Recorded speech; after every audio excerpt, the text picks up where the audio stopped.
कल दोस्तों हमने एक्सपेक्ट किया था कि आज का मार्केट खराब रह सकता है और वही सिचुएशन आपके सामने है। निफ्टी हो या निफ्टी बैंक हो, मिड कैप हो या स्मॉल कैप हो, सब कुछ आज नीचे है। निफ्टी की बात कर लेते हैं फर्स्ट। 160 पॉइंट्स ड्रॉप, 0.66% की मंदी। निफ्टी बैंक अभी 1% के साथ में नीचे है। मिड कैप भी देख सकते हैं ½ % की गिरावट के साथ में बंद हो चुका है। स्मॉल कैप की बात करें तो 1% का ड्रॉप है। साथ में यूएसडी देखें तो रुपीज़ के कंपैरिजन में काफ़ी स्ट्रॉन्ग है और ये ऑल टाइम हाई पर पहुंच चुका है। ये काफ़ी खतरे की घंटी है। अभी क्रूड का प्राइस भी ऊपर जा चुका है, साथ में जो करेंसी है यूएसडी वो भी काफ़ी ऊपर जा चुकी है। तो इंपोर्ट का जो बिल है वो काफ़ी बढ़ सकता है। ट्रेड डेफिसिट का डेटा हमने डिस्कस किया था जो कि काफ़ी वाइड हो चुकी है, विच इज़ नॉट गुड। तो अगर यही डेटा रहता है तो आगे चल के भी ट्रेड डेफिसिट काफ़ी वाइड हो सकती है, काफ़ी दिक्कतें आ सकती हैं, जिसमें हमारा जो इंपोर्ट बिल है वो एक्सपोर्ट के कंपैरिजन में काफ़ी हाई रहेगा। उस वजह से क्या होता है, सरकार के पास में फंड्स की कमी होती है, सरकार बजट एलोकेशन काफ़ी कम करती है। इंफ्रा हो या फिर जो भी कैपेक्स हो, जो भी सेगमेंट्स हो, उनके अंदर काफ़ी कम नंबर्स आते हैं। ठीक है, ये पॉइंट है। मार्केट के गिरने के पीछे का एक रीज़न ये भी है। साथ में आप देखोगे तो मैक्सिमम कंपनी के स्टॉक्स आज नीचे गए हैं और आज के दिन सिर्फ फार्मा ने अच्छा परफॉर्म किया है।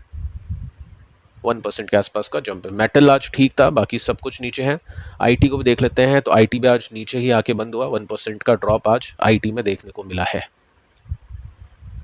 कल देखिए हमने बातचीत की थी कि 20% का यहाँ पे पेनल्टी या जो भी पेमेंट्स हैं वो ट्रंप ने लगा दिया है। हॉर्मुज से जो भी शिप गुजरेगा उस पर 20% पे करना पड़ेगा। जो भी बड़ी कंट्रीज़ हैं इकोनॉमिकली, जिसमें इंडिया भी है, चाइना भी आता है, ठीक है, ये जो कंट्रीज़ होगी ये पे करेगी यूएस को। अभी अप्लाई हो चुका है या फिर नहीं ऑफिशियली, उसके ऊपर कोई भी कमेंट नहीं है।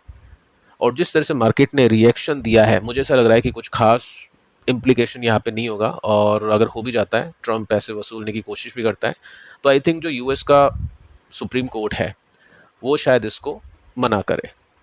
ठीक है, ये मेरा जस्ट एक ऑब्जर्वेशन है या फिर व्यू है। आपका क्या है, आप नीचे कमेंट कर सकते हैं। साथ में ये देख सकते हैं ट्रम्प ने तो बोला है कि जस्ट ये जो प्रोसेस है वो भी शुरू हो चुका है और अप्लाई हो चुका है। तो कल तक हम यहाँ पे थे, उसके बाद में क्रूड एक्सप्लोर करता है। वैसे मैंने आपको ये आज के नहीं, सॉरी, कल के फर्स्ट वीडियो में पहले ही बता दिया था कि क्रूड एक्सप्लोड कर चुका है। काफ़ी लोगों ने कमेंट किया कि सर क्रूड तो अभी नीचे है, नीचे जा रहा है, लेकिन आप देख सकते हैं $80 तक ये पहुंच गया था। मार्केट के बंद होते होते तो काफ़ी ऊपर चला गया था। और आज का जो मार्केट है वो नेगेटिवली ओपन होता है। एशियन मार्केट की बात कर लेते हैं। सबसे पहले आप देख सकते हैं जो ओपनिंग है काफ़ी नीचे थी। इंडिया की बात करें तो इंडिया की भी ओपनिंग काफ़ी नीचे थी।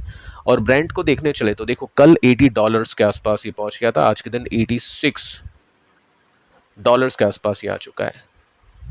डेटा को रीड करना आना चाहिए। अगर आप डेटा रीड कर पाते हो तो काफ़ी कुछ निकलेगा, काफ़ी कुछ आएगा समझ में। हमने कुछ टाइम पहले देखा था कि बहुत ही एबनॉर्मल एक्टिविटी दिखी थी क्रूड के प्राइस में। ट्रंप का जो भी बयान है हम उसको देखते रहते हैं ताकि थोड़ा सा हिंट मिलता रहे कि आगे चल के क्या कुछ एक्शन लिया जा सकता है। तो 4% के आसपास की तेजी है।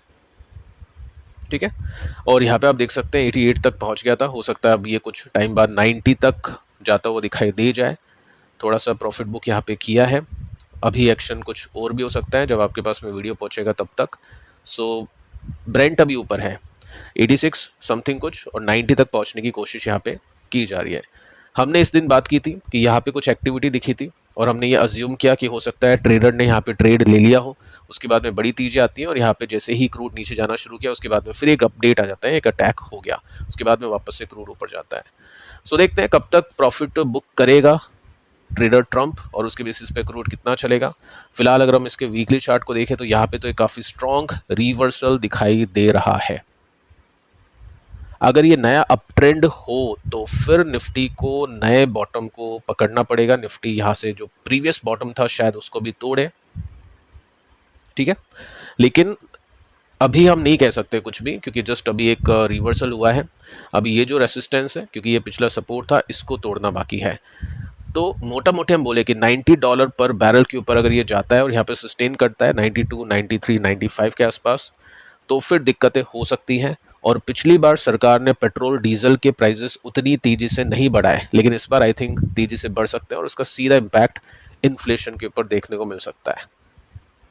ठीक है, तो ये प्रॉब्लम है। अभी फिलहाल नेगेटिवली ही हम मार्केट को देख सकते हैं। निफ्टी का रिएक्शन आप देख सकते हैं, जैसे क्रूड ऊपर गया निफ्टी नीचे है। फिलहाल अगर क्रूड नीचे आता है तो फिर कल हम कुछ और रिएक्शन देख सकते हैं, बट जब तक ट्रंप है, जब तक कुछ खास तो एक्सपेक्ट मत ही करो। Q1 के रिजल्ट के बेसिस पे अगर कुछ हो जाता है, कुछ कंपनीज आउट परफॉर्म कर जाती हैं, तो वहाँ पे कुछ ना कुछ मिल सकता है। सो जो सिचुएशन बनी है ब्रेंट की, अब हम इस सपोर्ट की बात नहीं करेंगे, अब हम थोड़ा सा बिगर सपोर्ट देखने की कोशिश करेंगे। यहाँ पे हम बेसिस बना सकते हैं और निफ्टी यहाँ से कितना दूर है, 2% दूर है, यानी 2% का गैप आपको सपोर्ट में दिखाई देता है निफ्टी में, और निफ्टी 2% नीचे आता है तो स्टॉक्स ज़्यादा गिरते हैं, तो वो चीज़ आप यहाँ पे समझ सकते हैं।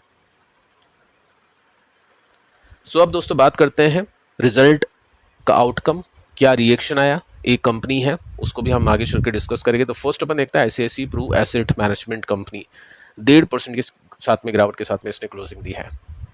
आज आपने देखा होगा एसेट मैनेजमेंट कंपनी के स्टॉक्स गिरे हैं, ठीक है, उसको लेकर भी आगे चल के बात करेंगे कुछ और वीडियोस के अंदर। फिलहाल आप देख सकते हैं कि रिजल्ट अच्छे थे, अपबीट, और ब्रोकिंग हाउसेस का व्यू भी अच्छा ही था, Q1 बीट किया उसके बेसिस पे, बट स्टिल स्टॉक नीचे है, ठीक है। एक रीज़न चलो मैं आपको अभी बता देता हूँ, SBI, इसका जो कॉम्पिटिटर है वो लिस्ट हो रहा है, तो पैसे निकलते हैं। आज SBI ओपन हो चुका है IPO, GMP क्या है, कोटा क्या है उसके अंदर, वो भी आगे चल के बातचीत करेंगे। बट ये रीज़न बनता है एसेट मैनेजमेंट कंपनी के स्टॉक्स गिरने का। यहाँ तो जस्ट अभी 1% की गिरावट थी, कई कई कंपनीज 2-2, 3-3, 4-4% नीचे चली गई, ठीक है। तो कहने का मतलब यह है कि SBI आएगा, एक ऐसी कंपनी आएगी जो अच्छी कॉम्पिटिटर है, मार्केट कैप बड़ा है, तो क्या होता है थोड़ा पैसा निकलता है स्टार्टिंग में for short term. Long term में वही कंपनी अच्छा करेगी जो नंबर्स के बेसिस पे अच्छा करी है। तो नंबर्स यहाँ पे काफ़ी कमाल के थे, हो सकता है शॉर्ट टर्म बिकवाली हो जो सपोर्ट पे एडजस्ट भी हो गई, सपोर्ट जैसे आया देखो अब यहाँ से बाइंग होती है। सो एटलीस्ट हम ये एक्सपेक्ट करें कि प्रीवियस रेसिस्टेंस स्टॉक रिक्लेम करता है, तो 14% का गैप यहाँ पे दिखाई दे जाता है। HCL टेक, बहुत ही सरप्राइजिंग और शॉकिंग इसमें मूव देखने को मिला है, 4% का ड्रॉप, 4% की बंदी, और चार्ट आप देखोगे तो ऐसा लग रहा है कि अगर मार्केट 1-2 घंटे और खुलता तो 6-7% ये नीचे आ जाता। सो हुआ क्या है, देखो ये पिछले क्वार्टर का डेटा है, मार्च में नंबर्स अच्छे नहीं थे, लेकिन इस क्वार्टर में नंबर्स अच्छे गए, रिजल्ट बीट, फाइनेंशियल सर्विसेज जो सेगमेंट है इसको वो बूस्ट कर गया, और साथ में कंपनी ने ये भी कहा है कि हम डेटा सेंटर बिजनेस में इन्वेस्ट करने वाले हैं। मुझे ऐसा लगा कि इसको लेकर मार्केट चीयर करेगा, लेकिन मार्केट को ये चीज़ पसंद नहीं आई। आई डोंट नो अमाउंट कम लगा ज़्यादा लगा क्या सीन है, बाकी आप ये देखोगे तो डेटा सेंटर के लिए कंपनी ने इन्वेस्टमेंट करने की प्लानिंग की थी 3,500 करोड़ रुपीज़ के आसपास, एक सब्सिडरी कंपनी बना के, लेकिन मार्केट ने इसको चीयर नहीं किया। और साथ में आप देख सकते हैं Q1 के रिजल्ट बीट है, लेकिन कुछ ब्रोकिंग हाउसेस ने यहाँ पे इसको सेल करने की रेटिंग दी है। एक रीज़न ये बना है ब्रोकिंग कंपनीज के सेल करने के पीछे का कि फाइनेंशियल ईयर 27 की जो गाइडेंस है वो अनचेंज है। अनचेंज मतलब पहले गाइडेंस खराब दी थी तो अभी उसको चेंज नहीं किया है, अभी भी वो खराब ही है, स्लोअर रिकवरी के साथ में है, यानी नंबर्स अच्छे आ चुके हैं, ऑर्डर बुक काफ़ी सही है, लेकिन स्टिल मैनेजमेंट ने कोई भी गाइडेंस को चेंज नहीं किया, पॉजिटिव नहीं किया। और हो सकता है मैनेजमेंट को लग रहा हो कि अभी काफ़ी जल्दी होगा कहना कि हम काफ़ी अच्छा करेंगे, तो ये रीज़न है स्टॉक के गिरने के पीछे का। लेट्स सी आगे क्या होता है। फिलहाल आईटी कंपनीज में हम देख रहे हैं कि बॉटम बनाने की कोशिश की जा रही है, बट अभी तक कोई रिवर्सल देखने को नहीं मिला है। और आईटी कंपनी में एक रिवर्सल के झांसे में मत फंस जाना, क्योंकि आईटी कंपनीज काफ़ी गिरी हैं।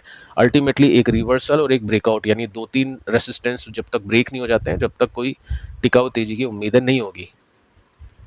बट ये फैक्ट है कि आईटी कंपनीज में बॉटम पे काफ़ी अच्छी बाइंग देखने को मिल रही है, हाई वॉल्यूम्स के साथ में है। सो देखते हैं कि कल कैसा यहाँ पे पैटर्न बनता है। फिलहाल आज रिएक्शन देख चुके हैं आप, फाइनेंशियल ईयर 27 की जो गाइडेंस है वो अनचेंज है, स्लोअर है, इस वजह से स्टॉक ने कुछ खास नहीं किया।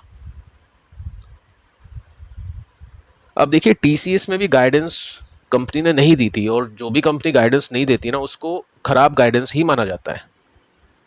बट TCS में ऐसा क्यों नहीं हुआ? आज सिर्फ एक ही कंपनी थी आईटी में जो अच्छा कर रही थी या जो पॉजिटिव थी, वो है TCS। रीजन क्या है इसके पीछे का? देखो फर्स्ट आप देख सकते हैं कि कंपनी ने यहाँ पे 5 नए बिजनेस यूनिट बनाने की बात की है AI डिस्ट्रप्शन को लेकर। HCL टेक डेटा सेंटर में बिजनेस करना चाहता है, लेकिन TCS नई कंपनीज बना रही है जिसमें डेटा सेंटर के अलावा जो हम बोल सकते हैं कि AI टूल्स को एग्जीक्यूट करने के लिए जो क्लाइंट की हेल्प की जाती है उसके बेसिस पे यहाँ पे नई कंपनीज बना रही हैं, ठीक है। तो ये मार्केट को ज़्यादा पसंद आया, और इसके बेसिस पे स्टॉक ने आज परफॉर्म किया। अब देखो यहाँ पे भी अगेन कोई भी रिवर्सल नहीं है, ठीक है, तो ये नहीं सोचना है कि यहाँ पे रिवर्सल हो गया आईटी कंपनीज में, पैटर्न चेंज हो गया, लेकिन हाँ डेफिनेटली देखा जा सकता है काफ़ी नीचे है स्टॉक। और अभी देखते हैं 1-2 क्वार्टर में या फिर अभी जो भी अपडेट आती है इस पूरे अर्निंग सेशन के बाद में कि आईटी कंपनीज को किस तरह से अप्रोच किया जाएगा, क्योंकि एसेंचर को भी देखना इंपॉर्टेंट है। अभी एसेंचर में भी कुछ बाइंग आई है, सो देखते हैं। फिलहाल के टाइम पर हम बोल सकते हैं कि नंबर्स को देखे तो नंबर्स इतने बुरे नहीं थे। सिलेक्टिव कंपनीज देखनी पड़ेगी जिसमें एलटीएम और टीसीएस के नंबर्स अच्छे थे। अब देखते हैं छोटी कंपनीज की, जो मिड कंपनीज हैं, उनके नंबर्स कैसे आते हैं। फिलहाल दोस्तों इस वीडियो में इतना ही। कल 5 वीडियोस मैंने आपको दिए थे जिसमें काफ़ी सारी कंपनीज हमने कवर की थी, वो कंपनीज आज कवर नहीं होगी, तो आप उनको देख लेना अगर आपने मिस कर दिया हो तो। मिलते हैं नेक्स्ट वीडियो में, तब तक के लिए बाय बाय।